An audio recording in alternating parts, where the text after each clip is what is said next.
We're not done yet. We're not done yet. I told you.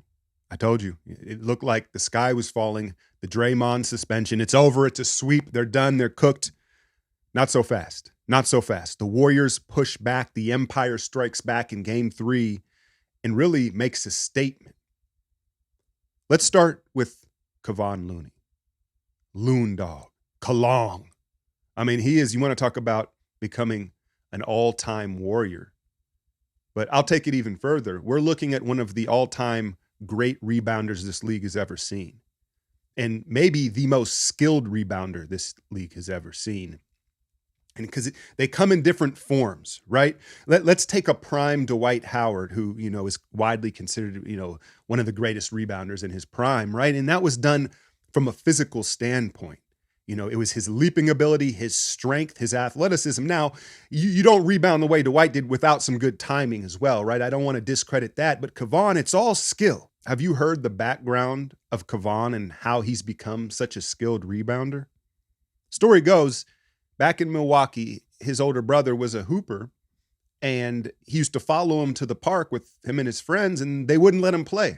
The only thing they would do was let Looney get the rebounds for him. And it's funny how that environment molds you, right? Because, again, the skill of rebounding, the timing, the positioning, the tracking of the ball off the rim. It goes underlooked at the NBA level because they're such big athletes. But when you watch youth basketball, it's much more apparent. You're like, oh, that kid's just really good at rebounding. He just understands the timing and the angles, right? In the NBA, it's a little different. But Looney, man, it's something special. His toughness, his leadership, and his fight on the big stage. I mean, I don't think anybody could have seen this coming. And so, listen, I don't want to bury the lead of Steph Curry and his performance. We know that the team starts and stops with Steph, and he established the urgency early in this game on both ends with the tempo and just, again, the fight. But I don't know where this team would be without Kevon Looney. And we were on pace in that first quarter, right, to set a record for three-pointers attempted. And we weren't making them, right? And it was Looney's second chance opportunities that got us out to a good start. Now, let's talk about the elephant in the room. How well they played without Draymond Green. And there are a lot of variables. Like, let me get this out of the way. Let's not get it twisted. We absolutely need Draymond. I'm not that foolish. I'm not saying, we don't need Draymond, right? But I told you on a given night, on one night, where everybody can elevate their effort level, the desperateness was there. But there were some interesting kind of unintended consequences with Draymond's absence. First, let's talk about only 12 turnovers on the game. And I think the first thing that sticks out is that hit ahead, that outlet, that push ahead, quick outlet pass where Draymond, he's going to get you a couple dunks, right? And he's going to get you a couple turnovers. That was one area that cut down the turnovers. And then the second area was all of a sudden now on the short roll out of the pick and roll game, it's Kevon Looney making the decisions in the middle of the floor. 9 assists for Loon. But he's far more conservative when it comes to throwing that lob to the dunker spot or when he's going to kick it out. He lets the play develop, right? He wants to see what's going to happen, where Draymond does a lot of anticipation type of stuff out of that short roll. And when it hits, it hits. It's spectacular, but it results in a lot more turnovers. And so those two areas, I think, is what really helped keep the turnovers down. It was, to be frank, Draymond's absence. Again, not saying we don't need him. The second part of that was the spacing on the floor. Right? It was very apparent. And especially in that second half, we spread them apart like some loose cheeks and the game got busted open. Now, I want to shout out my guy at Jeff Gomez 71. He's a good Twitter follow. I probably have shouted him out before because he has great points, and I want to give him credit because I didn't think about it until he said it.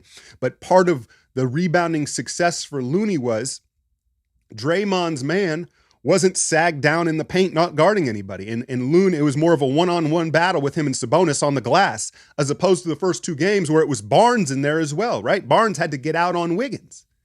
Again, unintended consequences that helped the Warriors in this game 3.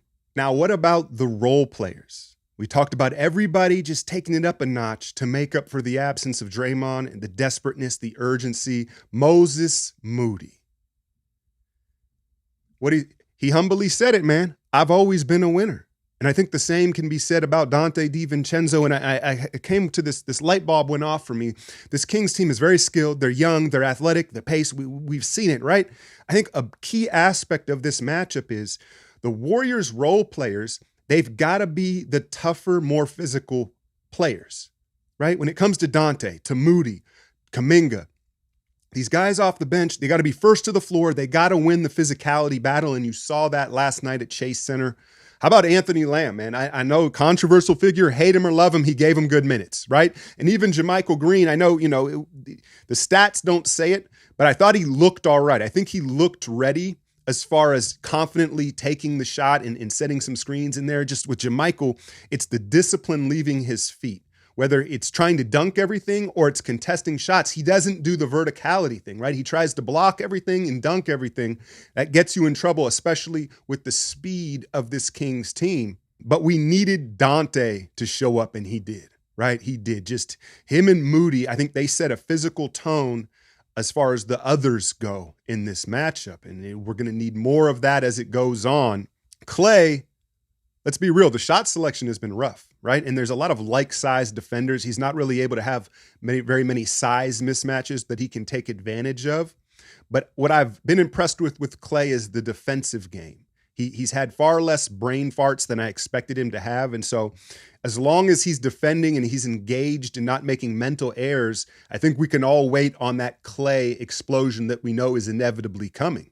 Steph looked like Steph. What did he have? 36 points, right? And it was just a steady stream from him. There wasn't like some big explosion. He just gave us offense all night long. And again, I thought he set the tone with the urgency early on. Now, Davion Mitchell, who's been the primary defender on him, listen, he was able to operate in more space. That's just the truth of the matter. You can go look. My breakdown is out. It's about 14 minutes. If you want to support the channel, go check that out. It links in the description. But he had more space to operate in. An adjustment moving forward. Look, Davion Mitchell, I talked about how good of a defender he is, and it's not an easy matchup. Like, I don't necessarily think Steph wants to be on an island with Davion Mitchell. I don't know if he's going to get great shots if they're going to let him be that physical defending him. And he's fighting over the top of screens. He's not switching screens, right? He's one of the only guys that's not switching on Sacramento. And so when Klay and Poole come up and set that little slip screen, that little fake screen, it doesn't do Steph any good. So I think that that's an adjustment moving forward. But I think he has figured out some things. And when you saw in the spacing was his ability to call up the switch that he wanted. And they figured out, like, listen, we don't have to attack Sabonis or Len every time. There's holes everywhere in this defense. Let me attack Monk. Let me attack Keegan Murray, right? And you saw Steph get comfortable. I thought he stretched out off the screens because he had the space, right? He took an extra dribble wide before he turned the corner. That helped him. You saw them go into that box and one, and they've really figured out a way to just dissect that, right? It's a same side strong pass. First a screen comes up, and he comes off it, same side strong pass. That goes to the roll man, right? And then it opens up an advantage downhill, and they did that over and over again, or it can be a quick hitter, give and go. So there's some signs that they've figured out some of the stuff that the Kings are doing. Let's talk about adjustments moving forward, though, because we know this is still a steep hill. This is still a long way to go here. And I'm sure if you look at the Vegas odds and all these analytical numbers, the Kings are probably, rightfully so, still favored to win this series. They've set themselves up for that. But what are the adjustments moving forward? One thing is, listen, stop treating Sabonis like he's Anthony Davis at the rim. And we're talking about how many three-point attempts were taken, and they still were settling. They just happened to hit enough of them, right? But you'll watch them drive into the paint and hit a U-turn, again, as if Sabonis is this shot blocker. He's just going to stay vertical, get into his body and challenge him, make him work even more, right? Malik Monk, now, he's such a streaky guy. I'd like to give our defense credit for slowing him down, but I think some of it is just his natural up and down tendencies and on the road, right? But listen, he basically has one move. It's that push cross to the right. He sets it up differently, right? And he'll threaten. Once he's going, like if Monk gets hot, all bets are off. He's that type of scorer. But generally speaking, he's going to look to his left and then boom, drop cross to the right. You got to sit on it. So that's an adjustment that they haven't quite made yet, but I'd like to see them do.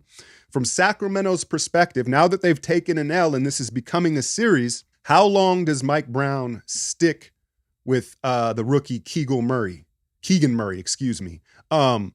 He's struggled. The moment seems too big for him. He is arguably their best shooter, and he's just tight.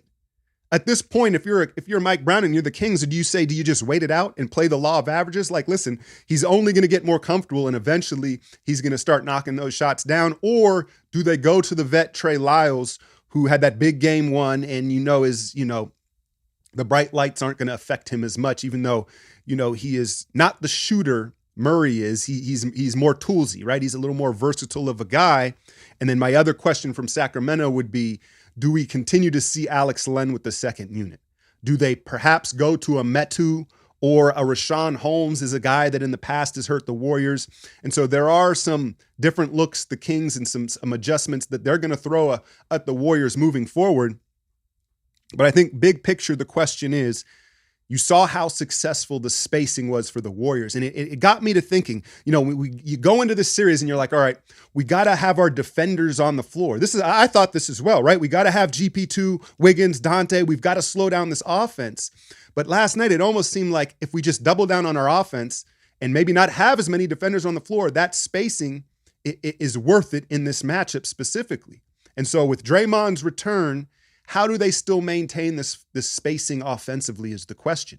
And I think the easy answer is, well, then let's stagger Looney and Draymond. Don't have them play together as much. That's one way to go about it. But the other thing was GP2 with the illness before the game was kind of wild. I was like, dang, I couldn't believe that he wasn't healthy enough to even suit up, right? Because we know how tough he is.